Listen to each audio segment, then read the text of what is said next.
satu persatu. Terima kasih atas kesempatannya Pak Ketua, Pak Tamsil, dan izinkan juga kami untuk juga memberikan paparan terkait dengan beberapa hal yang tadi sudah disampaikan.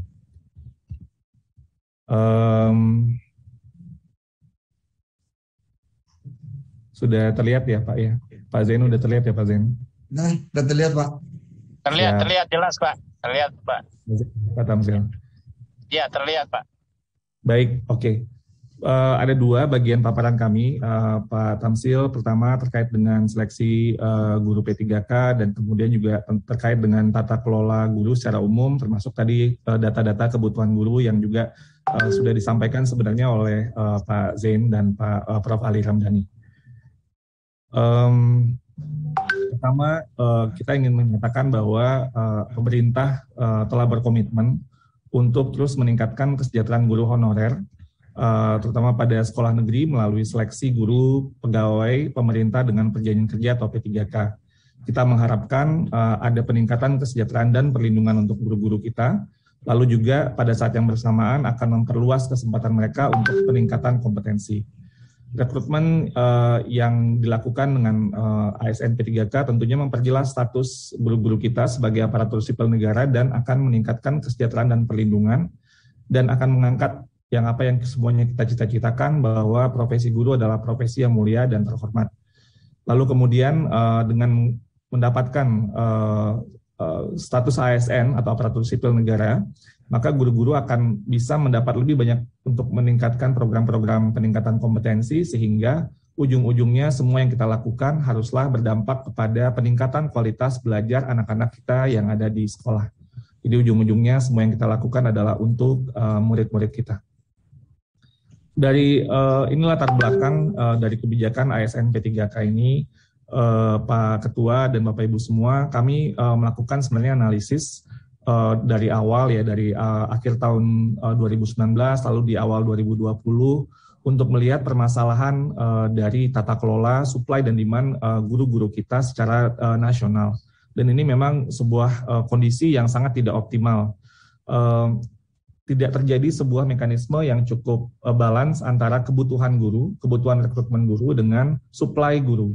Jadi ketika ada guru yang pensiun tidak langsung diganti oleh gurunya, sehingga kemudian proses rekrutmen yang tidak optimal ini mengakibatkan sekolah kekurangan guru dan sekolah harus merekrut guru secara mandiri dengan dana mereka, terutama dengan dana BOS. Dan inilah yang kemudian menjadi guru-guru honorer yang jumlahnya ketika kita melakukan penghitungan, dan ini kita mengambil langkah ini bukan karena ada tekanan politik, tapi kita ingin menyelesaikan masalah yang sudah menahun, itu 742.000 guru honorer yang ada di sekolah negeri. Sedangkan kebutuhan guru ketika kita hitung berdasarkan jumlah murid dan sesuai dengan aturan dari kurikulum kita, itu kita butuh seperti yang tadi Pak Ketua sampaikan 1.002.616 guru yang sebenarnya kita butuhkan. Artinya itu pun juga sebenarnya tidak cukup untuk mengatasi jumlah guru honorer yang ada, tidak cukup untuk mengatasi semua kebutuhan guru kita. Jadi ini kondisi supply dan demand yang sudah lama sekali tidak terjadi secara optimal. Dan tentunya inilah yang kita ingin perjuangkan, bagaimana ada sebuah skema untuk menyelesaikan masalah ini sehingga guru-guru kita, karena kondisi tadi, kondisi yang sebenarnya sangat darurat, sekolah mengangkat guru dengan kualitas yang berbeda-beda, variasi antara satu sekolah dengan sekolah lain, dan juga tingkat kesejahteraan yang berbeda-beda. Ada sekolah yang mungkin punya iuran lebih baik, ada sekolah yang tidak, sehingga guru-guru kita memiliki kompleksitas pekerjaan guru-guru honorer yang sangat tidak layak, dan kita tidak boleh ada guru yang tidak mendapatkan pendapatan yang tidak layak. Dan itu adalah prinsip kita, dan melalui Undang-Undang ASN yang ada, kita memiliki ruang untuk dengan Kementerian Pan-RB, Kementerian Keuangan, Kementerian Dalam Negeri, dan BKN, kita bersama-sama untuk mencari cara bagaimana untuk merumuskan sebuah kebijakan yang massal dan masif, dan belum pernah terjadi semasif ini sebelumnya, sebuah skema untuk menutupi kebutuhan supply dan di kita. Yang tadi juga Pak Ketua, Pak Tamsil juga sudah sebutkan, kita harus melakukan sebuah keseimbangan. Tidak boleh ada kekurangan guru karena kehadiran dari guru yang melalui sebuah rekrutmen yang baik, kompetensinya jelas, kesejahteraannya juga baik, itu diperlukan untuk mengajar anak-anak kita dari Sabang sampai Merauke. Dan ini yang kemudian kita ingin perjuangkan. Jadi Bapak Ibu bisa lihat bahwa untuk memenuhi kebutuhan 1,1 juta lebih itu, kita masih ada kekurangan 275.000 guru lagi. Jadi ini yang tentunya perlu juga harus kita carikan cara untuk menutupi ini.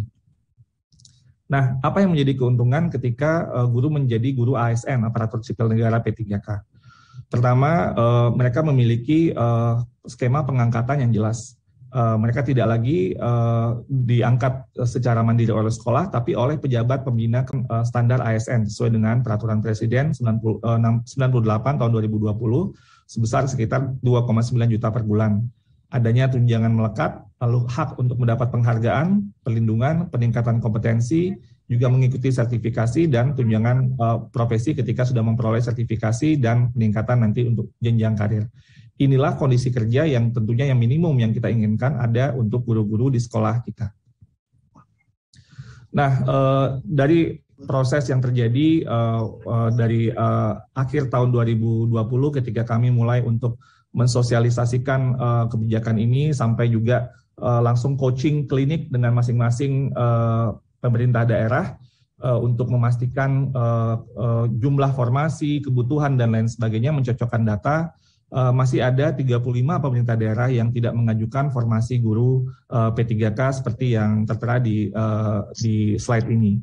Dan ini tentunya kita ingin dorong, jadi ada beberapa yang kita sudah menemui langsung kepada pemerintah baik provinsi maupun kabupaten kota, ternyata memang terjadi banyak kesalahpahaman sehingga ketika sudah kita diskusikan, kita temui lagi, ternyata mereka sangat berkomitmen untuk mendorong, dan tentunya ini mohon bantuan dari Bapak Ibu DPD untuk mendorong semaksimal mungkin formasi guru kita sehingga anak-anak kita bisa mendapatkan pembelajaran yang baik dan kondisi pelayanan pendidikan yang juga baik.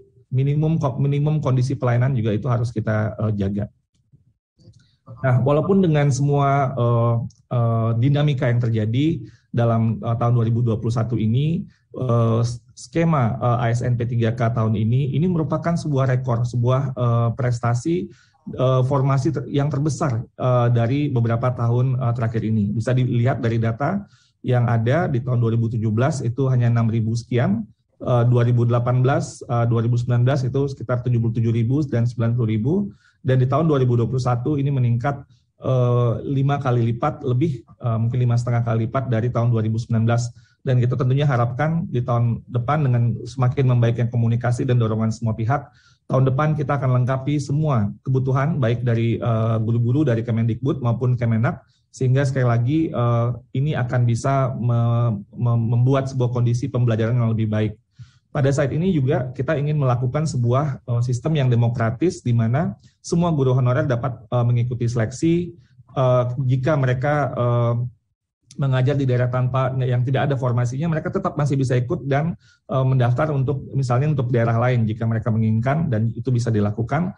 Dan kalau sudah melewati passing grade, mereka tidak dapat formasi sekarang, dapat menggunakan nilai tesnya asal mereka lulus secara administrasi, ya, layak untuk secara administrasi, mereka bisa untuk menggunakan nilai hasil tes tersebut untuk tahun selanjutnya. Sehingga sekali lagi tadi jumlah formasi itu sebenarnya melebihi dari jumlah guru yang existing honorer yang ada di sekolah negeri saat ini. Jadi sehingga sebenarnya kesempatannya tentunya sangat besar gitu ya, tapi memang perlu untuk melakukan sebuah sistem seleksi sesuai dengan undang-undang yang berlaku. Ini gambaran Bapak Ibu anggota DPD yang saya hormati, dari 506.000 formasi guru P3K, ini gambaran dari masing-masing provinsi yang maksimal ini secara persentase. Itu dari Papua Barat, Aceh, Gorontalo, Maluku Utara, Sumatera Selatan, dan seterusnya. Sementara yang di bawah yang kurang maksimal pengajuannya itu 5 terbawah itu dari Sumatera Utara, Bengkulu, Sumbar, Riau, dan Jambi. Ini tentunya merupakan hal yang perlu terus kita dorong, Dan kita tahu bahwa alasan yang sering diajukan oleh pemerintah daerah untuk tidak mengajukan formasi adalah ketidakyakinan mereka dapat membayar kewajiban finansial untuk guru-guru P3K walaupun sudah ditekankan bahwa dana alokasi umum tahun 2021 sudah termasuk gaji P3K. Ini kami lakukan melalui sosialisasi dan dikuatkan ini undang-undang PBN-nya yang menyatakan bahwa pembayaran untuk gaji guru non PNS ini sudah tercakup dalam APBN tahun 2021 yang ditransfer ke daerah. Dan untuk menguatkan itu dari kami pun juga setelah beberapa kali kita melakukan sosialisasi, kita perlu membuat, walaupun kita melakukan sosialisasi dengan Kementerian Keuangan, Pan-RB, dan Kemendagri, ada surat edaran langsung kepada pimpinan daerah, gubernur, bupati, wali kota, ini dari Kementerian Keuangan tanggal 31 Maret 2021 terkait perhitungan anggaran P3K dalam alokasi DAU tahun anggaran 2021. Bahwa dijelaskan bahwa DAU telah memperhitungkan formasi pegawai pemerintah dengan perjanjian kerja tahun 2021. Ini juga dikuatkan surat edaran dari Kemendagri, kalau tadi dari Kementerian Keuangan, dari Direktorat Jenderal Perimbangan Keuangan, dari Kemendagri, dari Direktorat Jenderal Bina Keuangan Daerah, langsung kepada Gubernur dan Bupati Wali Kota di seluruh Indonesia, terkait dengan penyediaan anggaran belanja gaji dan tunjangan P3K dalam APBD tahun anggaran 2021. Ini suratnya tanggal 7 April 2021. Dijelaskan bahwa dalam hal pemerintah daerah belum menganggarkan atau belum cukup menganggarkan agar segera melakukan penyesuaian alokasi anggaran belanja pegawai dengan mempedomani aturan yang berlaku. Juga ada sebuah sebuah data dari dana alokasi umum yang tahun-tahun sebelumnya, karena kita tahu salah satu kendala yang tadi supply dan demand yang tidak terjadi secara seimbang, sebenarnya ada plafon gaji guru-guru yang pensiun yang tidak dimanfaatkan kembali untuk pembayaran gaji karena rekrutmen tidak terjadi secara optimal. Jadi kalau kita lihat, ini garis yang biru adalah jumlah guru yang pensiun, ini data dari 2012 yang saya tampilkan.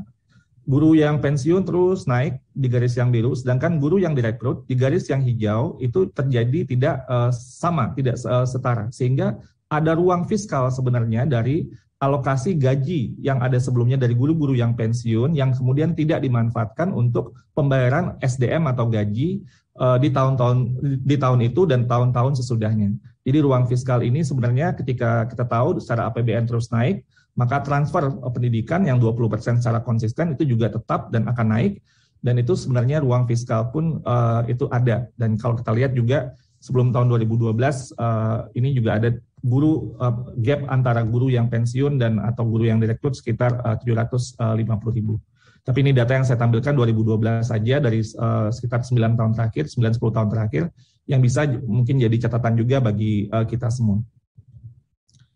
Terkait dengan berbagai macam masukan, kami mendengar berbagai masukan yang ada walaupun sangat beragam, tapi intinya adalah bagaimana memberikan kebijakan afirmasi kepada berbagai macam guru honorer yang ada. Dan di sini ada dua hal yang sudah kita lakukan. Pertama, kebijakan afirmasi yang pertama, yaitu guru-guru yang sudah memiliki sertifikat pendidik, itu akan mendapat nilai afirmasi 100% dari nilai maksimum kompetensi teknis. Lalu untuk usia 35 tahun ke atas, jadi ini mempertimbangkan berapa usia mereka dan tentunya ini berkaitan juga dengan masa pengabdian, 15% dari maksimum kompetensi teknisnya, penyandang disabilitas 10%, guru honorer THK 2 10%. Dan nilai ambang batas ini atau passing grade ini sebenarnya adalah kompetensi atau hal yang sangat minimum. Jadi bukan yang paling hebat. Jadi ibaratnya kalau mengajar matematika, untuk bisa mengajar matematika dengan baik, berapa hal yang minimum yang harus diketahui oleh seorang guru di mapel atau bidang tersebut. Jadi sehingga, dan itu pada level yang pemula. Jadi ini supaya kita memaksimalkan sebanyak mungkin guru-guru kita bisa lulus dari sistem seleksinya. Lalu kebijakan afirmasi selanjutnya atau penyesuaian nilai ambang batas itu kita lakukan. Semua yang berusia di atas 50 tahun, semua yang di atas 50 tahun itu mendapat nilai maksimum kompetensi teknis 100%. Ditambah lagi dengan nilai maksimum untuk manajerial, sosiokultural, dan wawancara juga ditambah 10%.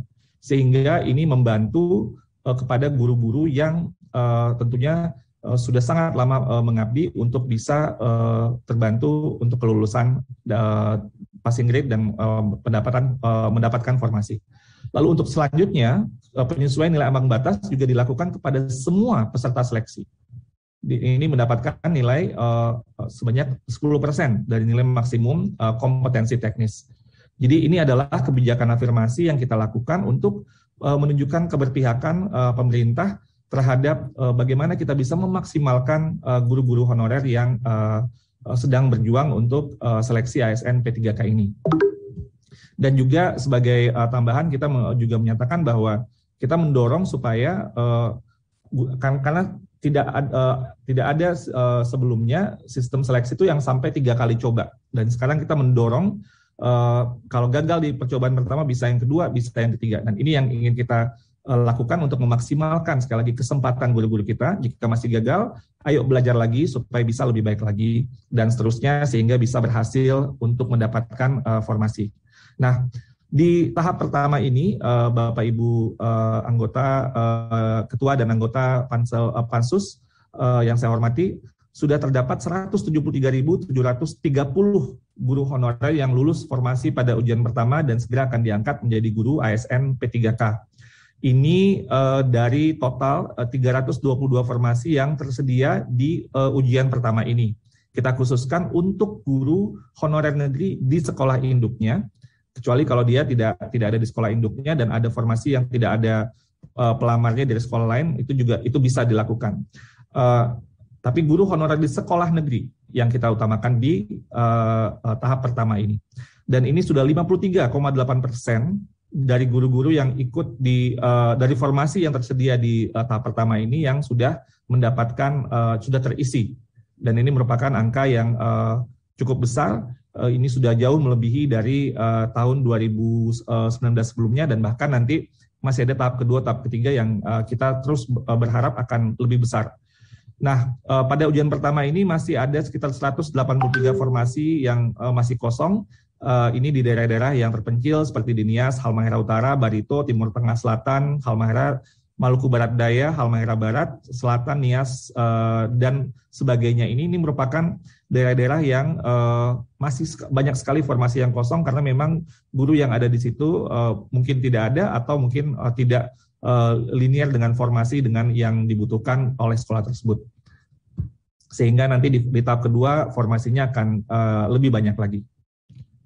Nah, kalau kita lihat, ini tadi juga dari Pak Prof. Ali Ramdhani dan Pak Zain mungkin sudah menyampaikan, kalau dari formasi mapel umum itu kira-kira keterisiannya ada sekitar 34% dari total formasi tahun 2021, sementara untuk formasi agama yang tersedia di tahun ini sebanyak 18.000 lebih, untuk P3K Guru Agama sudah terisi 47% dari formasi yang tersedia.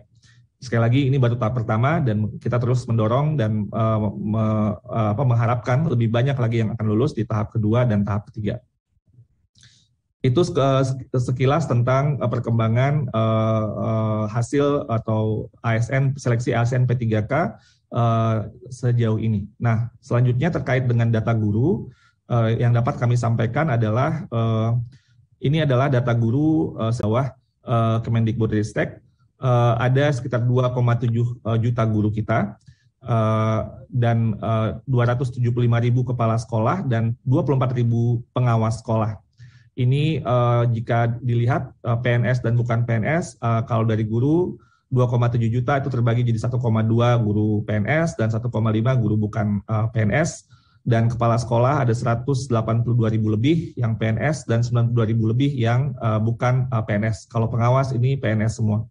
Dan ketika kita melihat total semuanya yang sudah mendapatkan sertifikat pendidik, itu totalnya sekitar 1,3 juta atau 43,1% guru tenaga pendidikan, ini di luar guru agama yang sudah memiliki sertifikat. Nanti guru agama akan datanya kita sampaikan selanjutnya. Ini sudah saya sampaikan tadi. Nah, ini data guru agama. Di guru agama, total guru agama yang di bawah di sekolah yang sekolah-sekolah di bawah Kemendikbudristek itu ada 245.000. Kalau kita lihat dari yang sudah sertifikasi, ini di yang tabel bagian atas, itu totalnya ada 35.000 lebih guru agama PNS yang ada di sekolah Kemendikbudristek. Sedangkan yang bukan PNS memang sangat sedikit, 3.000 lebih yang sudah mendapatkan sertifikasi. Jika dibandingkan, memang lebih banyak persentasenya guru PNS yang sudah mendapatkan sertifikasi. Jadi misalnya kalau kita lihat di bawah itu belum sertifikasi, total di sini dari 108.000 lebih guru agama PNS itu ada 35.000 yang sudah sertifikasi dan 72.000 yang belum sertifikasi. Kalau kita lihat di yang bukan PNS, dari 137.000 guru agama non-PNS, hanya 3.000 lebih yang sudah sertifikasi dan 133.000 lebih yang belum sertifikasi. Artinya ini memang sebuah PR yang lama, tadi sudah ada angkanya apakah 32 tahun ya, tapi itu memang kita perlu untuk melakukan akselerasi untuk sertifikasi guru-guru agama ini.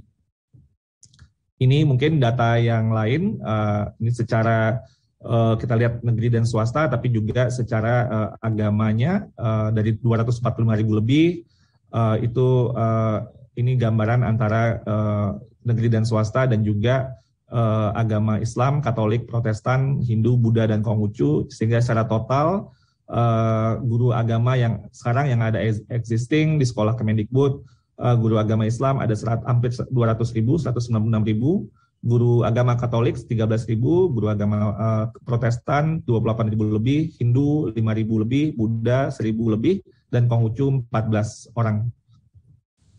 Nah, kita bandingkan ini kebutuhan guru di sekolah negeri, ini mungkin saya tidak akan menginikan datanya satu persatu, tapi kita lihat yang bagian abu-abu di sini, ini adalah kekurangan guru. Sedangkan yang oranye ini adalah guru, ada gurunya tapi gurunya bukan PNS gitu ya. Nah, kita lihat yang abu-abu ini adalah kekurangan guru, artinya sekolah tersebut atau di sekolah-sekolah tersebut di daerah ini itu tidak ada gurunya yang seharusnya ada guru gitu ya.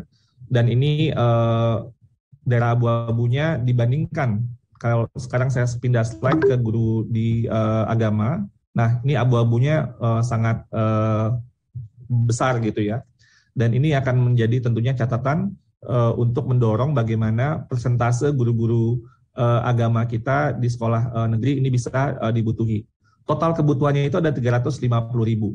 Sedangkan yang guru yang ada itu yang PNS 104.000, yang diperbantukan di sekolah swasta 3.000 lebih, dan yang bukan PNS 92.000.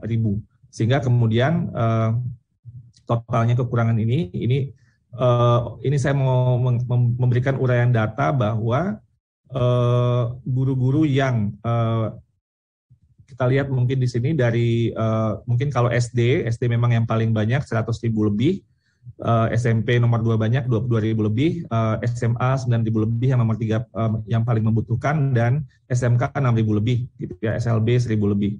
Tapi kalau kita lihat per agama, ini kebutuhan guru memang agama Islam yang paling besar, 48.000 lebih guru yang dibutuhkan, kekurangan guru saat ini. Untuk Kristen Protestan itu 47.000, jadi hampir sama banyak dengan kebutuhan guru dari agama Islam. Dan ini tentunya perlu untuk diakselerasi. Juga untuk agama Katolik ini ada 32.000 jumlah guru yang dibutuhkan untuk Katolik. Lalu kemudian untuk Hindu, untuk agama Hindu itu ada 11.000 lebih guru yang dibutuhkan, lalu Buddha 8.000, dan terakhir Konghucu 1.000 lebih. Nah, ini adalah kuota formasi yang dibutuhkan. Jadi Prof. Ali dan Pak Dr. Zain tadi juga sudah menyampaikan, memang kita butuh formasi yang lebih banyak nantinya ke depannya. Tentunya kita akan membantu dengan data-data dari Kemendikbudristek, pengajuan tetap melalui Kementerian Agama tentunya secara regulasi, dan sinkronisasi data adalah hal yang wajib yang perlu kita lakukan. Saat ini kalau kita lihat dari formasi yang ada, bahwa kebutuhan formasi yang diajukan ini 18.000 itu hanya 8% dari kebutuhan total guru agama yang ada, yaitu sebesar 242.000 guru yang dibutuhkan atau yang perlu untuk menjalani seleksi ASN P3K. Ini angka 242.000 ini berasal dari guru yang kekurangan sama sekali dengan guru honorer yang saat ini sedang bertugas. Jadi itu mungkin nanti bisa dilihat. Nah, ini selain untuk mengakselerasi juga sertifikasi dalam jabatan untuk guru-guru yang existing, kami juga ingin menyampaikan melalui forum ini kita memiliki sebuah PR besar untuk PPG prajabatan atau calon guru. Karena sebenarnya jika guru baru ini tidak melalui sebuah proses secara undang-undang itu melalui PPG, maka selalu saja kita akan terjebak pada permasalahan PPG dalam jabatan atau sertifikasi dalam jabatan. Saya beri contoh, misalnya guru yang pensiun itu tahun depan dan beberapa tahun mendatang itu sekitar 70.000. 70.000 ini jika mereka tidak melalui proses PPG, maka ini akan terus menjadi beban untuk sertifikasi dalam jabatan gitu, karena mereka pasti akan perlu nanti menjalani pendidikan profesi. Sehingga kalau ini tidak ditutup diselesaikan di awal, maka terus saja yang namanya tadi kalau 32 tahun yang disampaikan oleh Pak Prof. Ali atau Pak Tamsil tadi, ketika terus nambah aja jumlahnya itu terus jadi 40 tahun, 50 tahun nggak selesai-selesai. Jadi artinya perlu ada sebuah terobosan PPG prajabatan untuk membuat sebuah mekanisme yang kita usulkan adalah PPG prajabatan itu disesuaikan dengan jumlah formasi yang dibutuhkan sehingga bisa lebih targeted, bisa lebih fokus, dan kemudian skema yang kita sudah sampaikan kepada termasuk juga dari teman-teman dari Kemenak dengan Prof. Ali atau Pak Zain dan juga dari Pan-RB, Kementerian Dalam Negeri dan BKN itu adalah PPG dilakukan sesudah rekrutmen gitu ya. Tapi ini tentunya bisa dibicarakan lebih lanjut sehingga intinya adalah kita tidak menambah masalah untuk sertifikasi jabatan secara berkelanjutan, karena jika itu terjadi sebenarnya tidak akan pernah selesai sertifikasi guru dalam jabatan karena masalahnya nambah terus ya. Jadi ibarat air ya terus diisi, walaupun ini keluar isiannya makin banyak dan akhirnya kita secara sistem tidak akan sanggup untuk melakukan sertifikasi yang menyelesaikan sertifikasi dalam jabatan. Jadi ini rencana ke depan yang akan kita lakukan. Ini baik dari negeri maupun swasta, ada skemanya yang sudah kita pikirkan. Terakhir saya ingin menyampaikan terkait untuk seperti yang tadi Prof. Ali dan Dr. Zain sudah menyampaikan bahwa untuk rekrutmen guru agama kita tentunya melakukan koordinasi yang sangat erat dengan Kementerian Agama, terutama untuk kebutuhan untuk sekolah-sekolah yang ada di bawah Kemendikbudristek. Berdasarkan Peraturan Menteri Agama Nomor 16 Tahun 2010 pengelolaan pendidikan agama pada sekolah, maka pasal 14 pengadaan guru pendidikan agama di sekolah diselenggarakan oleh pemerintah yang dilakukan oleh menteri, dan pengadaan pendidikan guru pendidikan agama di sekolah yang diselenggarakan oleh pemerintah daerah dilakukan oleh menteri dan atau pemerintah daerah, dan kebutuhan jumlah guru pendidikan agama juga ditetapkan oleh menteri, dan dalam hal ini tentunya adalah Menteri Agama. Sedangkan untuk sertifikasi juga dari Peraturan Menteri Agama yang sama nomor 16 tahun 2010 di pasal 17 disampaikan bahwa ayat 4 bahwa pembinaan sebagaimana yang dimaksud pada ayat 1, 2, dan 3 diarahkan untuk meningkatkan kompetensi kualifikasi melalui pendidikan, pelatihan, dan juga sertifikasi, pengayaan wawasan, dan sebagainya. Jadi kita akan terus berkoordinasi agar guru-guru agama kita semakin cepat terakselerasi untuk sertifikasinya. Sehingga tentunya yang harapan kita kualitas semakin bagus dan juga kesejahteraan lebih baik itu bisa kita dapatkan. Terima kasih, begitu paparan dari saya. Wassalamualaikum warahmatullahi wabarakatuh.